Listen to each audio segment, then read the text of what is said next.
이상해 목사님 사랑합니다.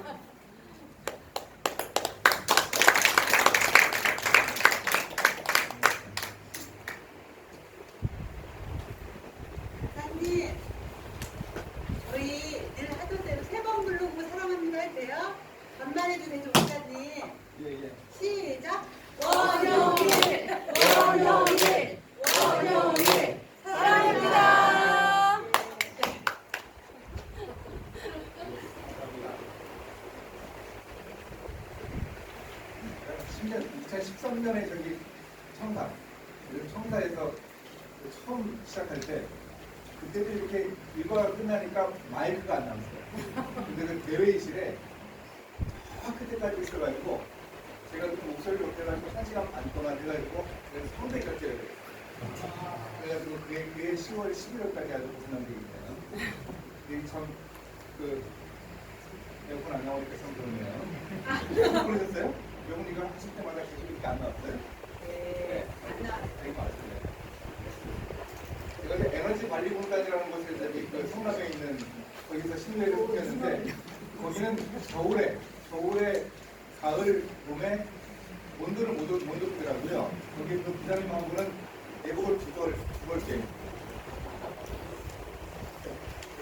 법적인 일하는 사람들이 대단한 것 같기도 합니다. 따로 강의하는 없는데요. 오늘 한번 이 다니엘 리터 영성 함께 나누도록 하겠습니다.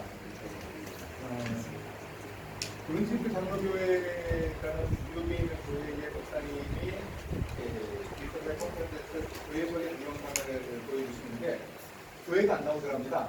교회가 안 나오고 사람들이 출근하고 또 가족이 함께 지내고 이런 일만 갖고 있더래요. 이상하다 왜 교회가 안 나올까 하는데 영상이 끝나버렸어요. 목사님 말씀으로 설명하십니다. 우리가 주일에는 우리 교회 모여서 예배드립니다. 교회라는 게 두 개 있잖아요. 모임교회가 있고 흩어진 교회가 있죠. 모임교회와 흩어진 교회가 있는데 우리 목사님이 소개한 교회는 이 두 교회 중에서 어떤 교회일까요? 교회 건물이 아니고 리터와 가정, 세상의 모습, 바로 흩어진 교회죠. 흩어진 교회 모습을 목사님이 잘 보여주셨습니다.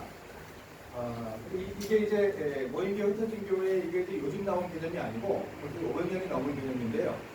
마르틴 루터의 후계들이 주일 오후가 되면 교회 문을 닫는 폐문 의식을 했답니다. 폐문 의식. 아니 문을 이렇게 여는 의식은 할만한데 폐문 의식을 도대체 뭔가요?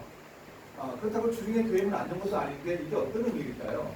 이게 폐문 의식을 하는 건 어떤 의미인가 하면 여러분 이제 예배드리고 성물과 교제하고 이제 힘 얻었습니다. 이제 세상으로 나가서 흩어진 교회로 가서 이제 남북의 교회, 우리 교회 대표 선수를 하십시오. 그러다가 주중에 자꾸 교회 올리고 그러지 말고 주중에는 흩어진 교회에 있다가 다음 주일에 우리 교회 다시 오십시오. 이런 의미로 이 표문 대식을 했거든요. 그래서 이런 야성을 가진 우리 선배들의 표현이다. 그래서 이 흩어진 교회 일서사역 이 의미를 우리가 좀 잘 이해할 수 있어야 하겠습니다. 오늘 우리가 이 세상 속의 영성에 대해서 함께 나눠보려고 하는데요. 다니엘을 가지고 한번 나눠보려고 하는데 I로 시작하는 단어들 몇 개를 함께 나눠보려고 합니다. 첫 번째는 이제 아이덴티티, 정체성인데 다니엘이 포로로 잡혀가잖아요. 포로로 잡혀가서 거기에 제 바벨론 포로 동지에 이런 거 있지 않았을까요? 유대인이나 우리 한국 사람들이 이렇게 배토의식이 강해가지고 자기들만의 불탈이 이런 게 아주 강하대요. 전 세계에서 흩어져서 살면서 그런 의식이 강하다고 그러는데 힘없이 이런 거 있었을 거예요. 3년 동안 열심히 공부해가지고 바벨론 정부 종합청사 선교회 신우회 하지 않았을까요? 그랬을 것 같아요. 자기들이 부장부에 대한 소문에게 하고 그랬을 것 같은데 이런 관점으로 한번 다니엘서를 보려고 합니다. 다니엘서에 이 네 사람 말고도 유대에서 골모로 잡혀온 청년들이 많이 있었죠. 근데 다니엘서는 어떤 다른 사람들의 이름 기록하지 않습니다. 이 네 사람의 이름만 기록합니다. 그리스도인이 맞습니다. 그런데 정말 1차에서 1차 선교사로 살아가는 그런 사람들의 모습을 하나님이 주목하실 거고 우리도 한 두 가지가 볼 수 있으면 좋겠습니다. 세상 속의 아이 영성을 함께 생각해 보도록 하겠습니다. 정체성의 위기를 겪었습니다. 다니엘 1장에 보면은 이들이 겪었던 위기가 어떤 위기였습니까? 이름이 바뀌었어요. 다니엘, 하나냐, 미사엘, 아사리아. 야로 끝나고 엘로 끝나잖아요. 하나님의 이름으로 끝납니다. 다니엘, 하나님은 나의 재판관이시다. 이런 뜻입니다. 이름 바뀌었습니다. 벨사살, 사드락, 메삭, 아벤누고. 여기도 신의 이름이 들어있어요. 바벨론 최고신인 벨신, 아쿠신, 느보신 이런 이름이 들어있거든요. 벨신이 가장 총애하는 왕, 이게 다니엘이 이름 바뀐 벨사살의 이름 뜻입니다. 그럼 이거 정체성 위기잖아요. 하나님은 나의 재판관이시다 해서 벨신이 가장 총애하는 왕이다. 이거 위기잖아요. 근데 어쩔 수 없어요. 얼굴을 잡혀가서 그 나라 사람들이 자기 신의 이름 넣어서 나 이름 그렇게 부르겠다는데 그렇게 부르지 마십시오. 나 다니엘이니까 그럴 수 없잖아요. 감당해야 할 부분입니다. 감당했습니다. 또 바벨론 학문을 배웠잖아요. 학문 어떤 거겠습니까? 비문을 해석하고 수메르어, 아카드어 이런 언어 배워야 했고 또 거북이 등딱지를 보고서 기둥을 예언하는 그런 일 뭐 이런 거 배웠을 것 같아요. 근데 이 위기였지만은 이 대안학습을 잘했습니다. 기도를 않고 그런 것만 했을까요? 근데 그들하고 경쟁해서 이겨야 됐어요. 이게 감당해야 할 그런 부분이었습니다. 그러면 이건 의무입니다. 의무로 감당해야 할 부분입니다. 한 가지 문제 제기합니다. 음식 먹는 문제. 왕이 특별하게 하사하는 진미와 포도주, 술과 고기겠죠? 이건 거절합니다. 이거는 뭔가 이거는 이 주어진 권리라는 거예요. 권리. 술 마시고 고기 먹는 이 권리를 갖다가 포기합니다. 우리가 세상적으로 크리스천 정체성을 드러내기 위해서는요, 의무를 당하고 권리를 포기해야 돼요. 이거 거꾸로 하면 안 돼요. 바꿔서 이 의무는 소홀히 하고 권리는 다 찾아먹고 이러면 안 믿는 사람들이 우리 보고 뭐라 그럴까요? 얌체라고 합니다. 얌체. 우리가 얌체 소리 들으면은요, 우리 동료들 사이에서 그러면 절대로 일터에서 사역자로 설 수 없습니다. 다니엘이 가졌던 이런 일터 사역의 모습을 우리가 잘 생각하면 좋겠습니다. 정리가 되면 안 됩니다. 정리가 되면 안 되고 구별돼야 돼요. 말은 참 쉬운데요. 잘 생각해 보세요. 왜 정리되려고 그럽니까? 동화될까봐 그러잖아요. 동화되면 안 되고 적응해야 돼요. 말은 참 쉬워요. 근데 이 개념 가지고서 우리가 일터에서 이런 정체성의 위기를 극복해 나갈 수 있어야 되는데 중요한 단어가 제게 떠오르더라고요. 바로 대안이라는 단어인데요. 여러분 많이 쓰는 단어잖아요. 대안이라는 단어. 목표를 정해가지고 하는데 제대로 안 되잖아요. 대안을 세워서 플랜 B를 세워야 하는 그런 경우가 많잖아요. 이런 대안을 세워야 하는데 이런 대안으로 우리가 인컴을 합칠 때도 그런 문제들을 갖다가 찾아보는 일이 중요합니다. 대표적인 이제 요즘에 회식, 코로나 때 회식 거의 안 했는데 회식 같은 경우에 대안을 어떻게 세울 수 있는가? 본질이 뭐냐면 즐겁게 지내고 서로 알아가고 환영하고 성결하고 이런 자리잖아요. 그런 자리에서 이 정리되는 걸 참석하지 않는 거죠. 그러면 안 돼요. 또 이 본질을 충실하기 위해서 함께 술 마시고 잘 지냈다. 그거는 정리는 안 됐지만 동화된 거잖아요. 정리도 되지 말고 동화도 되지 말고 구별되고 적응해 나갈 수 있어야 되는데 그런 방법이 뭐가 있겠나. 참석해서 술 안 마시고 대화에 적극적으로 참여하는 거죠. 사람들 돌봐주는 거죠. 이런 일 열심히 하는 거, 이게 저는 회식 사역이라고 생각합니다. 홀주 사이주 마시면서 회식 사역하는 그런 모습으로 우리가 이 대안을 세워갈 수 있어야 하겠습니다. 주일성사하는 문제도 그렇고 고사문화도 그렇고 이런 곳에서 이런 대안을 우리가 세워갈 수 있어야 하겠습니다.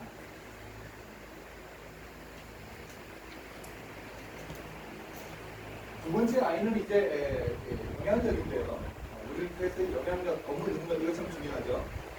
업무 능력을 통해서 우리는 영향력을 발휘할 수 있어야겠는데, 바벨론 왕국이 이제 멸망하고 새 왕국이 들어섰습니다. 메데바사 제국이 들어섰는데, 거기 다리오 왕이 초대 왕이 됐습니다. 이 느부갓네살 왕이 꾸었던 꿈에 나오는 가슴과 배의 부분이죠.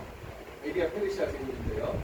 거기에 이제 다리오 왕이 등극해가지고 총리 3사람이 있었어요. 다니엘을 포함한 총리 3사람이 있었는데, 그 중에 이제 다니엘을 수석 총리로 앉히려고 했습니다. 일종의 이게 내각 책임제로 하려고, 왕정 중심에서 내각 책임제로 바꾸려고 하는 그런 상황이 됐습니다. 이 상황에 다른 두 사람들이 가만히 있지 않잖아요. 그래서 이제 법을 하나 만들어가지고서 다니엘을 모함하죠. 다니엘이 사자굴에 들어가게 만듭니다. 기도했어요. 한절한 기도 분명히 기도를 하잖아요. 근데 다리오 왕이 다니엘을 살리려고 최대한 애를 쓰더란 말이죠. 왜 그랬을까요? 왜 이렇게 다니엘을 살리려고 애를 썼을까요? 그 이유가 뭘까요? 여러분 생각해 보십시오. 다니엘을 왜 이렇게 살리려고 애를 썼을까요? 이유가 뭘까요? 다니엘이 사실 꼬꾸러지기 심하잖아요. 이런 상황에서 처벌을 해야 나라를 세운 초기에 국가의 권위가 살고 법의 권위가 살잖아요. 다리오 왕 입장에서도 정치적으로 치명타예요. 자기가 법을 만들어 놓고 그 법을 어긴 신앙을 갖다 살려주는 거는요. 근데 이런 결정을 합니다. 이유가 뭐겠습니까? 혹시 다니엘하고 다리오하고 같은 다시여서 그랬나요? 이번에 다시가 이게 전주 다시예요. 다로 시작되는 이스라엘의 유명한 왕이 있잖아요. 그죠? 맞잖아요. 진짜로 믿으면 안 돼요. 이스라엘 사람들은 우리는 이름하고 성하고 같이 있잖아요. 여러분이 외쳐주신 저는 으뜸원, 그 원주가 보낸 그런 사람이거든요. 또 이름이 있습니다. 제 성이 있고 이름이 있는데 이 히브리 사람들은 성을 거의 부르지 않고 이름만 부르면 전 세계에 몇 민족이에요. 그런 민족이 별로 안 되고요. 이름만 주로 씁니다.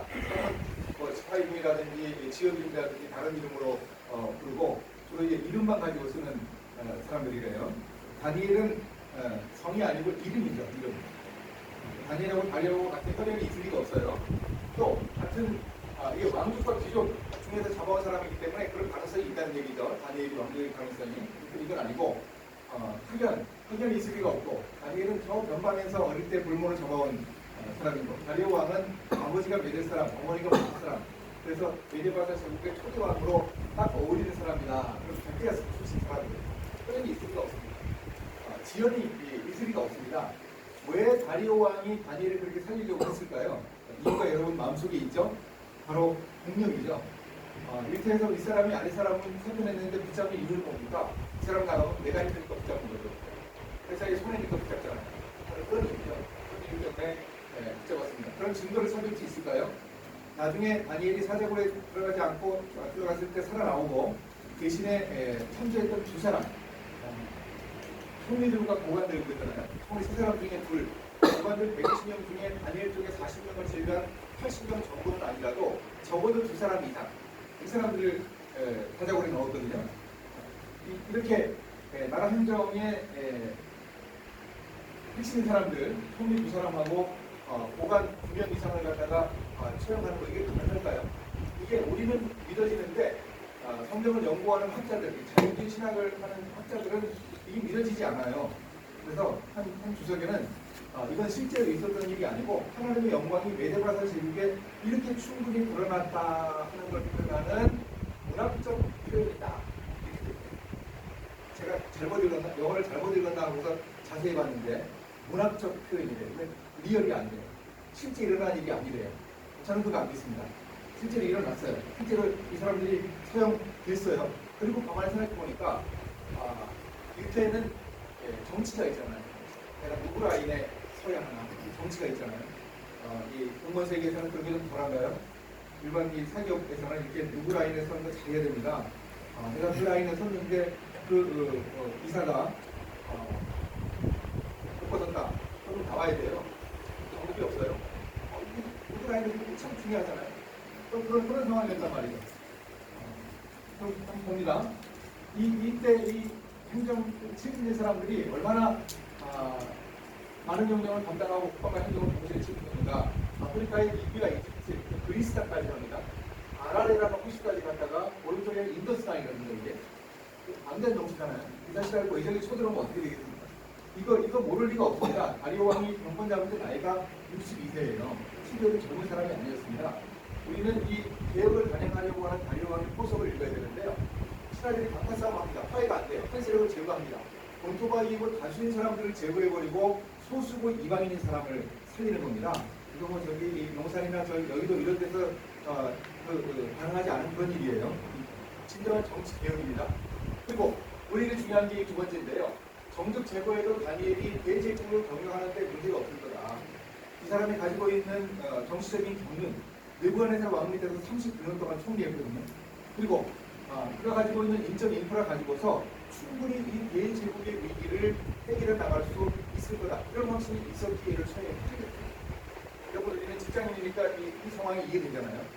이런 확신을 가지고서 다리오 왕이 처형을 할 수 있었다는 얘기죠. 그리고 우리는 1절에서 능력과 전문성으로 바로 설 수 있어야 합니다. 그런 거 아니고요. 저희 능력과 전문성으로 설 수 있어야 합니다. 내가 일하는 거 이거 제대로 못하면 사람들이 나를 인정해주지 않아요. 나를 믿지 않아요. 내가 이쁘지 않아요. 우리가 일 제대로 해야 미래도 사역자로 언젠가 수 있습니다. 우리는 열심히 일해야 되는데, 열심히 능력 키워 나가야 되는데, 전문성 가져야 하는데, 우리 그리스도인들은 좀 억울하잖아요. 지금 이 더위에 16주간이나 이렇게 일과 후에 이렇게 여러분 시간 보내시고 좀 억울하지 않아요? 저는 정말 억울할 것 같아요. 하나님이 함께 해주시지 않으면 지금 앉은 동료들은 쉬거나 일하거나 이러고 재개발하거나 그러는데 도대체 이게 뭡니까? 하나님께서 함께 해주십시오. 그런 방법을 좀 우리가 배우자고요. 성경이 얘기하는 성령 충만이요, 은사가 나타나는 것만이 아니고 크리스천 트라이앵글도 있어요. 교회 가정 직장의 조화도 있고, 중요한 한 가지는 직업적 능력으로 나타나요. 이 성령 충만하는 거. 이거 한번 보자고요. 직업적 능력이 하나님의 영이 함께 하셨다 하는 얘기가 성경에 한 사람 나오는 게 아니고 많이 나오더라고요. 제가 찾은 사람들이 이 사람들이에요. 여러분 보시다가 나중에 한번 더 찾아보세요. 틀림없이 더 있을 거예요. 저는 놓친 사람들이 있을 거예요. 이렇게 하나님의 영이 함께 하셔서 이 사람들의 직업적인 능력이 나타난, 직업적 능력에 임하시는 하나님의 영이 틀림없이 있습니다. 성막 지은 사람들 기억나시죠? 이스라엘 오홀리압 같은 사람은 보세요. 하나님의 영을 교회에 충만하게 해서 지혜, 청년, 지식도 금과 은과 옷으로 제작하는 기술을 권하게 하셨다. 하나님이 이 사람들의 기술성, 또 창의성, 예술성, 여기에 하나님의 영이 함께 하셨어요. 오늘 우리에게도 가능하잖아요. 다윗 같은 사람 어땠습니까? 다윗은 비교적 어린 시절에 왕으로 기도부음을 받았는데 여호와의 영에게 크게 감동되었다. 다윗이 재앙 수업을 하는 기간, 또 왕으로 있는 그 기간에 하나님의 영이 함께했다 하는 걸 보여주죠. 대표적으로 다윗에게 나타난 하나님의 영이 함께한 일 어떤 거 있을까요? 골리앗을 무찌르는 일 어떻게 생각하세요? 그 대단한 일이잖아요. 시간 설교할 때 많이 쓰는 설교인데 사람들이 아닐까요? 돌멩이가 꽤 큽니다. 이 돌을 가지고요. 이 돌을 가지고서 땅통 돌리기를 하듯이 이렇게 돌려가지고요. 줄을 한쪽으로 놔가지고 날아가게 하는데 이게 뭐 시속 150, 160km가 날아간다면 야구 선수가 공 던지는 거 그만큼 좀 빨리 던지는 거잖아요. 그 정도로 날아가니까 사람이 죽죠. 근데 이 돌을 던져가지고 골리앗이 어디를 맞추죠? 이마를 맞추잖아요. 이마. 그 이마에 박혔대요. 이마에. 이 얘기를 뭐냐면 그 골리앗 거인 3m 가까운 그 거인의 이마뼈가 얼마나 두껍겠어요. 그 뼈를 뚫고 들어가서 절반 이상 박혀 있는 거죠. 그죠? 그래야 안 튀어나오고 박힌 거죠. 굉장히 빠른 속도로 날아간 거예요. 그거는 또 이마에.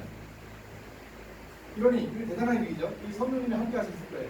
그 속도, 또 그 정확성, 더구나 달려가면서 던졌대요. 불리한 거예요.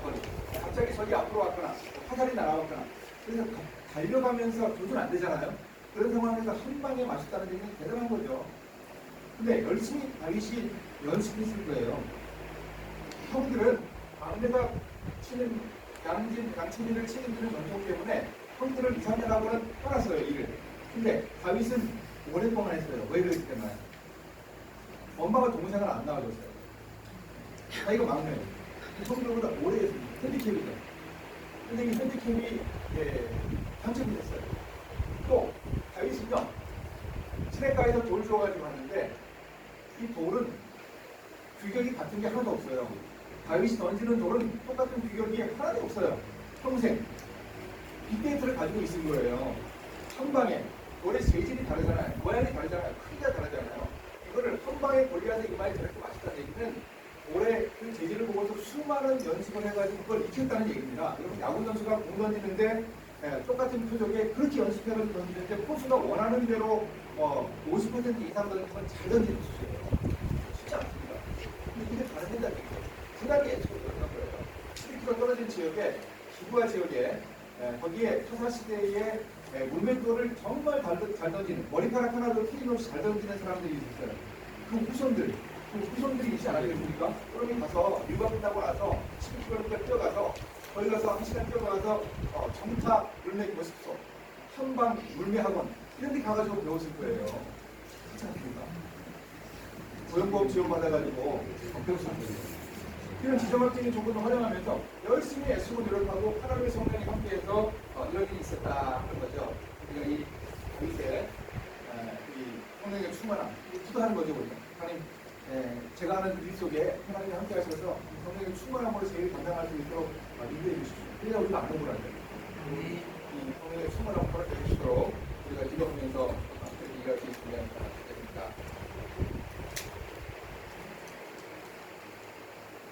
세 번째 아이는 이제 인티더트입니다. 정직 신실함인데요.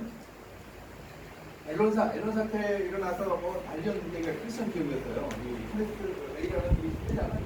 뭐 입만 열면은 뭐 성경 하나님 교회 이런 데 강의한 사람인데요. 얼마나 거짓말 많이 했나 하는 걸 갖다가 한 경제 잡지가 특집으로 나왔어요.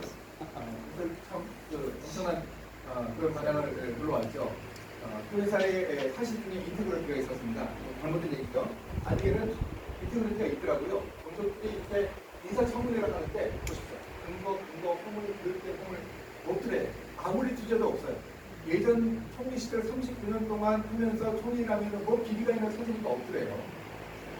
이 사람들 인사청문 보고서를 보세요. 현행법으로 못 겁니다. 율법에서 근거를 찾을 수 있습니다. 그래가지고 안 되게 뭡니까? 한 달 뒤도 분리됩니다나요.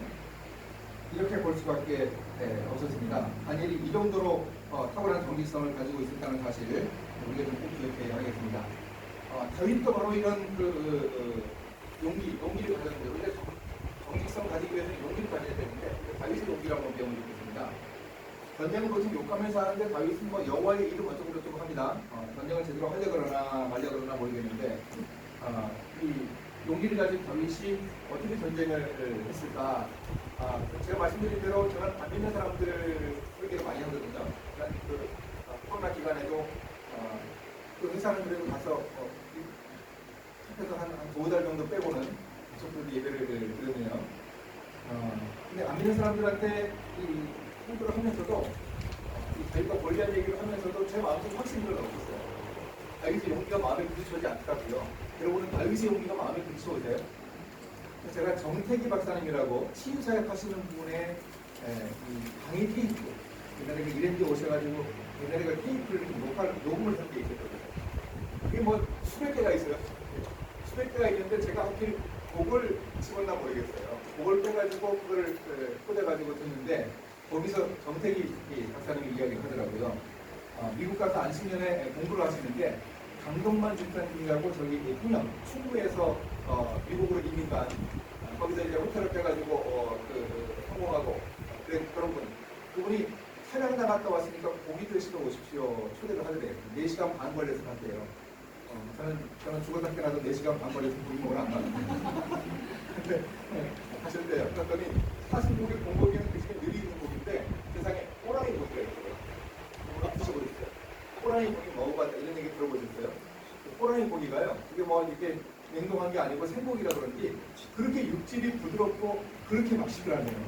호랑이 고기를 씹어 드실 때요. 드시고 나서 거실에서 비디오를 보면서 호랑이 사랑했다는 얘기를 듣게 되는데 눈이 많이 온 날이었어요.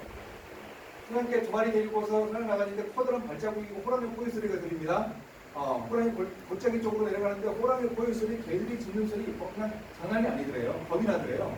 근데 가만히 들으니까 개들이 주인을 부르는 소리가 들리더래요. 근데 잡아놨으니까 보십시오. 확인하십시오. 이런 신호가 있었겠죠.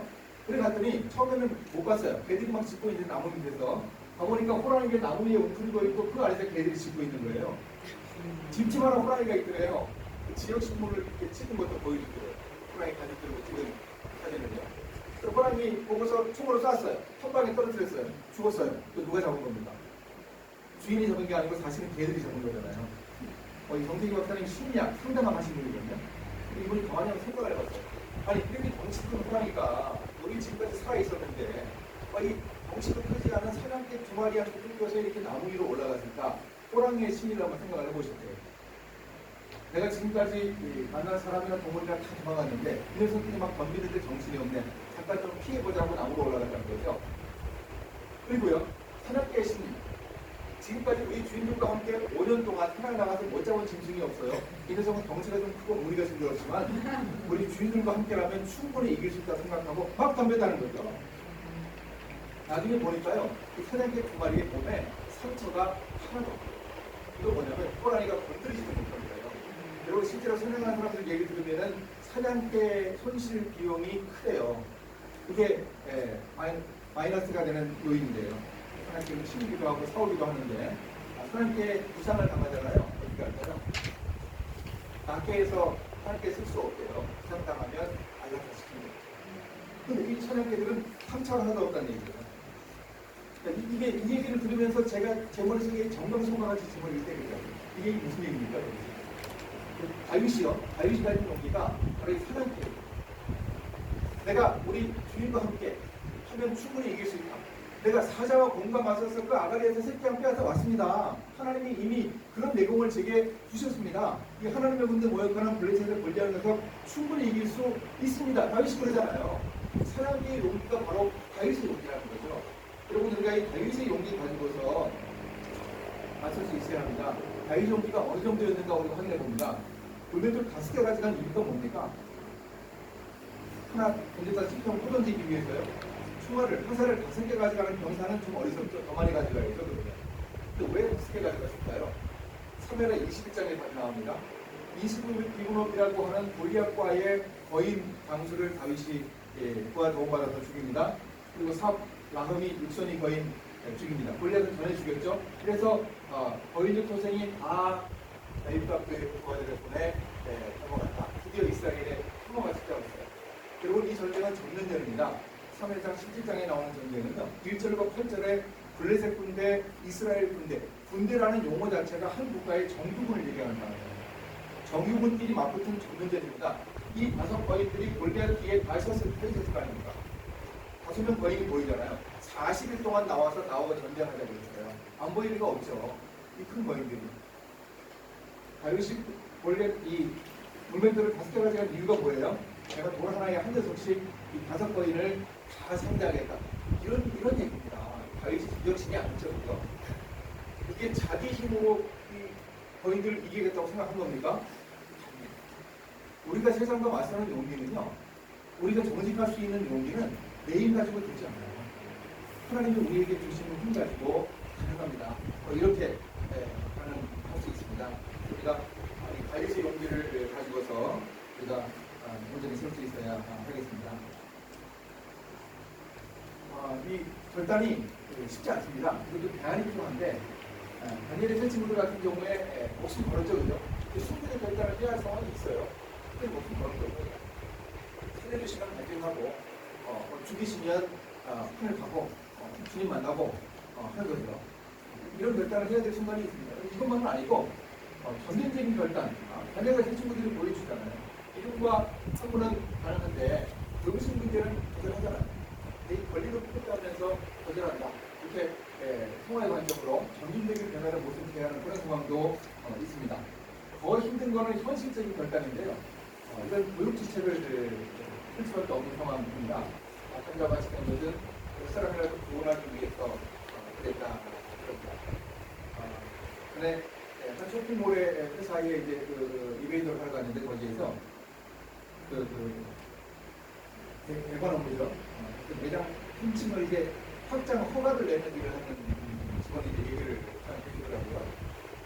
그랬더니 허가를 자기 회사에 있는 메뉴를 가지고서 예전에 했던 방법으로 하는데 뭐가 잘못된 게 있다고 그러고 새로운 게 있다고 그러더래요. 그런 거보다 하고 2번째 준비해가지고 갔어요. 근데 지난번에 안 한 얘기를 또 하더래요. 이게 무슨 얘기인지 알겠더래요. 화가 나 죽겠더래요. 내가 어떻게 해야 되나, 이러다 이렇게 사야 되냐. 근데 이제 직원이 얘기를 하면서 갑자기 군대 얘기를 하더래요. 군대. 우리나라의 특수한 군대 있죠. 해병대 얘기를 하더래요. 해병대 얘기를 하는데 자기 주가 번쩍 뛰더래요. 자기가 해병대 나왔어요. 그래가지고 사실 확인을 했어요. 기수 확인을 했어요. 그랬더니 자기가 한참 못 참은 거예요. 그럼 나이가 많은 거예요.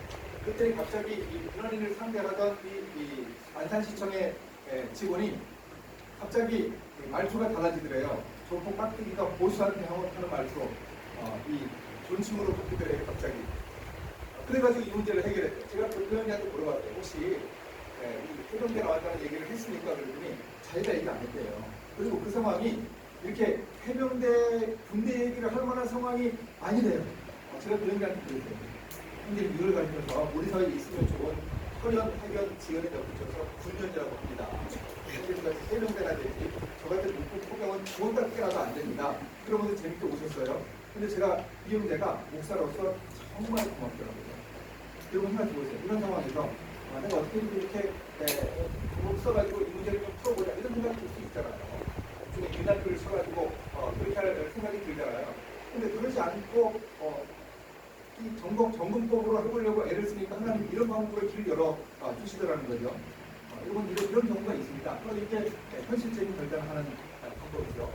유죄 결단의 동기를 가지고서 우리가 방법을 지켜야 되겠습니다.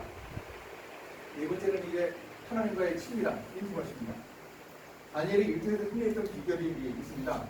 분명하게 얘기합니다. 자기 하나님을 믿었기 때문이다. 우리도 믿잖아요. 우리에게는 역사가 안 일어나요. 사자고를 좀 집어넣어 주십시오. 들어가면 뭐 그런 일이 있을 수 없겠어요. 근데 그런 일은 별로 없을 것 같아요. 이건 동물원에 엔지 사이즈가 가능하죠. 가능하지 않을 거예요. 이렇게 승리했던 비결, 이 비결이 뭘까 생각해 봅니다. 저는 6장 10절, 11절이 이 다니엘서의 키라고 생각을 합니다. 11절에 보니까 우리들이 모여서 발견했대요. 다니엘이 자기 하나님 앞에 기도하는 것을 발견했다. 알고 있었어요. 한 달간 기도 금지령을 어기면 어떻게 되는지 알고 있었습니다. 이 상황에서 다니엘이 목숨 걸고 기도를 합니다. 근데 기도하며 강구했다. 그럽니다. 여러분 이런 표현 시대들이 있죠. 빌립보서에 나오는 말씀이 있죠. 먼저 아무 때문에 하지 말고 기도와 강구. 제 강구인가? 이 단어가요. 비교 한번 해보세요. 빌립보 4장하고 다니엘 6장하고 비교를 해보세요. 감사라는 단어가 동일하게 나오고요. 기도와 강구라는 단어가 용법이 같아요. 앞에 나오는 기도는 대표기도, 기도의 일반 명사로 쓰이는 단어거든요. 강구는 특별한 목적이 있어가지고 특별한 방법으로 기도하는 거예요. 통성으로 기도한다거나, 금식하면서 기도한다거나, 죄를 비벼서는 회개기도 한다거나 이런 거 얘기하는 거거든요. 다니엘이 기도할 때 처음에는 기도했겠죠. 일상적인 기도 가지고 솔로몬이 성전 낙성식 때 했던 그 기도, 포로로 잡혀갔을 때 이곳 향해서 기도하면 하나님 목포에서 돌이켜 주십시오. 이런 내용 가지고 기도했을 겁니다. 감사하는 내용 가지고 기도했을 거예요. 근데 다니엘이 사자굴 밖에서 마지막으로 기도하잖아요. 왜 그의 기도가 평소보다 길어지지 않겠어요? 왜 눈물 안 났겠습니까? 목소리가 높아지지 않았겠습니까? 간구로 끝했어요. 그죠? 그리고 다니엘이 이렇게 기도하고 나서 얻은 게 하나님의 평강 아니겠습니까? 삶을 얻었을 거라고. 저는 빌립보 4장을 쓴 사도 바울이 이 편지를 쓸 때 다니엘 6장을 머릿속에 그리고 썼을 거라 생각합니다. 나중에 소문 가서 한번 물어보죠. 쓸모없을 거예요. 제가 확신합니다. 그랬을 것 같아요. 다니엘이 이렇게 기도 강구를 통해서 믿음을 보여줍니다. 또 다니엘은 많이 기도했어요. 다니엘서에 기도하는 모습이 많이 나오는데 9장 보니까 말씀을 가지고 기도하더라고요. 예레미야의 예언 두 마리 보고 이제 거의 끝났구나. 이제 거의 70년 프로기가 끝나가는구나. 하나님의 나를 여기서 지금까지 이렇게 총자리 얘기하는 것은 우리들에게 포로 기간에 기여하게 하시는 거다. 이런 깨달음을 얻습니다. 결국 하나님의 말씀과 기도로 우리는 그렇게 될 수 있습니다. 이게 하나님과 친밀하게 되는 거죠. 제가 여러분에게 하나 소개해 드립니다. 시간 없어도 여러분 핸드폰을 하나 꺼내서 유튜브 앱을 눌러봐요. 유튜브 앱을 눌러서 그래서 일터 소명이라고 검색창에 써보십시오. 일터 소명. 일터 소명. 그리고 거기에 나오는 채널이 있죠, 그죠? 그 채널을 눌러가지고 거기서 구독을 꼭 눌러주세요. 그 다음에 또 중요한 게 있어요. 여기 종 모양의 알림 설정이 있죠? 그 알림 설정을 눌러주시면 내일 아침 6시부터 매일 제가 시작한 일에 지금까지 육상으로만 2년 6개월 그 이전 따지면 3년 동안 하루도 빼지 않고 하루도 실수하지 않고 아침 6시에 매일 올렸습니다. 좀 굉장한 일이에요. 여러분 회사가 아니고 개인이에요. 개인. 제가 혼자 하는 일이에요. 내일 올라갈 겁니다. 알림 설정을 해서 매일 오전에 입사는 안 돼요. 예전에 구독하셨던 간사님들 구독 취소하면 안 돼요. 지금 폰 들으면 취소가 되는 거예요. 조심하세요. 이렇게 하고 가면은 취소가 여러 번 나오는 게 그래서 그렇다고요. 조심해주세요. 주변에 여러분 주변에 좀 알려주세요. 그래가지고 대한민국의 직장인들을 위해서 한 특별한 말씀 묵상은 없습니다. 매일 올리는 일상은 없습니다. 이거 필요 없어요. 또 길지도 않습니다. 시간도. 오늘 거는 2분 30초. 뭐 평소에 한 5분 내외, 조금 길면 한 8, 9분 되거든요. 이거 꼭 다시 그 말씀으로 우리가 좀 들을 수 있으면 좋겠습니다. 마지막으로 살펴볼 게 이제 이 전도인데요. 임팩트입니다. 정말 쉽지 않을 때 여러분 우리가 관계를 통해 전도해야 되는데 우리가 나가서 전도 훈련 하지만 궁극적으로 우리 일대 동료들을 관계 전도할 수 있어야죠. 성 프란시스가 12세기에 얘기합니다. 복음을 전할 때 언제나 기도하며 말을 했어요. 삶으로 전도해야 한다는 얘기죠. 말을 하지 말라는 얘기가 아니고 우리 삶으로 전도할 수 있어야 합니다. 관계 전도 다니엘이 했습니다. 다니엘이 하나님을 믿었어요. 다리왕이 믿은 것 같아요. 끊임없이 믿었는데 어떻게 이게 가능했을까? 사실 다니엘은 동료들과의 관계를 실패했어요. 동료들이 못 잡아먹어서 난리였어요. 이 나이 많은 사람, 이 다니엘 입장의 상황이 15세의 포로로 잡혀들어서 81살이거든요. 이 나이도 이렇게 많은 사람을 갖다가 어떻게든지 없애버리려고 애를 쓰는 상황이었습니다. 그런데 다니엘은 한 관계는 결코 포기하지 않았습니다. 이게 중요합니다. 한 관계는 결코 포기하지 않았습니다. 누구죠? 직장상사 다리오 왕과의 관계는 결코 포기하지 않습니다. 왕이여 안심하십시오. 제가 여기 이렇게 살아있는 것에 결백을 증명합니다. 이렇게 간증했습니다. 여러분 우리가 이렇게 해서 항상 마음에 품어야죠. 우리가 전도 여러 명 하지만 결국 한 사람부터 시작하잖아요. 이 정도를 이제 농사로 비유하고 또 임신해서 이제 아이들 출산하는 과정으로 비유를 합니다. 그래서 이 일정한 과정이 있고 시간이 있다는 거죠. 그런 상황으로 우리가 우리의 직업들을 감당할 수 있어야 하겠습니다. 그리고 지금까지 잘 오셨고 또 실수 많이 하셨고 앞으로 우리가 이 전도해야 하는 그 일을 잘 감당할 수 있어야 하겠습니다. 그리고 제가 길게 얘기하지 않겠습니다. 우리는 이제 지금 이곳에서 일하지만 우리가 이제 은퇴를 하거나 또 기회가 주어진다면 해외에 나가서 일할 그런 상황도 있죠. 그런 상황에 우리가 직업선교를 감당해야 되는데 직장사역하고 직업선교는 신학적 역사적 뿌리가 같습니다. 이걸 이제 일환성 쌍둥이라고 표현해요. 일환성 쌍둥이는 이 형제들보다도 더 유전자가 가깝잖아요. 근데 모습은 어떻습니까? 남매도 있잖아요. 일환성 쌍둥이. 같은 남자도 같은 성이라도 모습이 다르잖아요. 일환성은요. 근데 그 DNA는 정말 형제보다 일치해요. 직장사역과 직업선교가 그렇습니다. 보이는 모습은 달라요. 왜 그런가 하면 직업선교는 터무라권에 가서 하니까요. 근데 그 본질은 같습니다. 그래서 우리는 직업선교사는 비자와 비행기표를 가진 직장사역자가 언제든 이곳에서 직장사역자로 살다가 그리스도사역자로 살다가 하나님이 기회를 주시면 터무라권에 가서 우리가 계속 그 사역을 감당한다는 거죠. 이렇게 모습할 수 있어야겠고요. 세 모델을 이제 피터 슈카이러가 제시하는데 예수님 같은 경우는 일하다가 전임 사역을 하게 됐어요. 여러분 이제 일하시다가 신학교를 가신다 그러면 이런 경우죠. 그리고 다시는 그 세계로 돌아가지 않고 그 일의 경험이 예수님의 설교나 사역에 많이 반영이 됐죠. 예수님 설교에 건축에 관한 그런 얘기가 많이 나오잖아요. 건축 출신으로.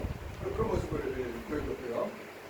그 다음에 바울 타입은 이동하는 거죠. 자주 이동했어요. 많이 이동하면서 이제 사역을 감당했고 일했습니다. 일하면서 이 사역을 감당했고요. 그럼 이제 브리스길라 아울라 타입은 바울만큼 자주 이동하지는 않았지만 가서 이제 가정교회를 열고 거기서 사람들을 양육하고 이렇게 하면서 일하면서 인전전도자가 됐습니다. 그래서 이 세 가지 유형 중에 하나는 우리가 가지고 있어요. 이 세 번째 유형이 우리가 가장 많이 가질 수 있는 보편적인 그런 유형이죠. 그런 모습으로 우리가 인전선교사를 모색하고 볼 수 있어야 하겠습니다. 인전선교사는 몇 가지 준비가 필요한데 세 가지로 나눠서 볼 수 있습니다. 영적 준비, 직업적 준비. 인전선교사는 영성과 직업의 두 가지 날개로 합니다. 그리고 이제 사회적인 준비는 선교사를 당연히 해야 할 부분이고요. 그래서 이 직업적인 준비도 선교사의 중요한 그런 이제 정보도 준비해야 할 그런 요소입니다. 그리고 직업적 준비는 돼 있잖아요. 그리고 이제 하나님 우리를 부르신다 그러면 영적 준비와 사회적 준비를 갖추어서 성원학원에서 선교하는 그런 기회를 우리가 가질 수 있겠습니다. 우리도 다니엘 배워합니다. 세상에서 그리스도인의 정체성, 아이덴티티 구별을 드러내야 하겠고요. 또 영향력, 인플루언스, 직업적인 능력 잘 준비해야 하겠고, 또 정직함, 인테그리티로 세상을 놀라게 하는 사람이 될 수 있어야 합니다. 하나님의 친밀함, 건전함, 말씀과 기도로 무장하는 인티머시 놓치지 않아야 하겠고요. 일제 동료들을 전도하고 복음의 임팩트로 복음 전도를 통해서 이제 세상을 변화시키는 사람 되어야 되는데 이런 일자 선교사의 마지막 아이는 뭘까요? 마지막 아이는 결국 이런 다니엘의 모습, 일정성을 가진 다니엘의 모습이